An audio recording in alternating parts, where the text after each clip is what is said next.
பெருமாவிடம் தோற்று போகலாம். ஆனா தந்தையிடம் தோற்பது ஏற்றுக்கொள்ள வேண்டிய விஷயம் தான்.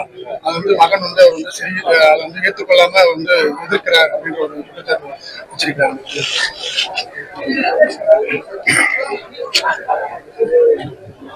விடுதலை சிறுத்தைகளோடு அவர்களுக்கு எந்த விதமான போட்டியும் இல்லை.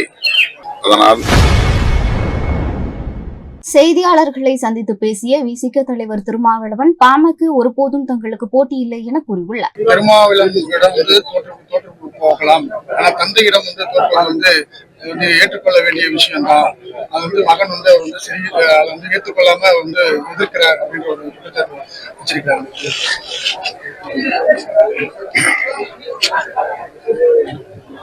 விடுதலை சிறுத்தைகளோடு அவர்களுக்கு எந்த விதமான போட்டியும் இல்லை.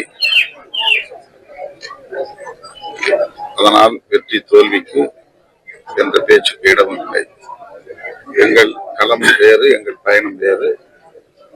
நாங்கள் பாட்டாளி மக்கள் கட்சியை எங்களின் போட்டி கட்சியாக ஒருபோதும் நினைப்பதில்லை. திமுக கூட்டணி பாமக வந்தாத இது ஒரு யூகமான கேள்வி, திரும்ப திரும்ப கேட்கப்படுகிற கேள்வி.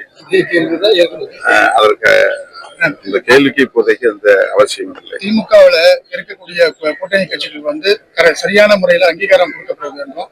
அதிமுக தரப்புல இருக்கக்கூடிய அந்த கூட்டணி கட்சிகள் சரியான முறையில வழி நடத்தவில்லை அப்படின்னு ஒரு குற்றச்சாட்டு முதலமைச்சர் சொல்லியிருக்கிறாரு. இன்னைக்கு தேமுதிகவுக்கு ராஜ்யசபா சீட் புறக்கணிக்கப்பட்டது. ஏற்கனவே தரப்படும் அப்படின்னு சொல்லியிருக்காங்க. இது எப்படி பாக்குறீங்க? நடிகர் கமல்ஹாசன் அவர்களுக்கு கொடுத்த வாக்குறுதியை நிறைவேற்றக்கூடிய வகையில் திராவிட முன்னேற்ற கழக தலைவர்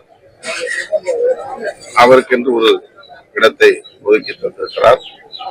இது மதசார்பற்ற முற்போக்கு கூட்டணியின் நம்பகத்தன்மைக்கான ஒரு அடையாளம். செய்திகளை உள்ளது உள்ளபடி தெரிந்து கொள்ள ரெஃப்ளெக்ட் நியூஸை சப்ஸ்கிரைப் பண்ணுங்க.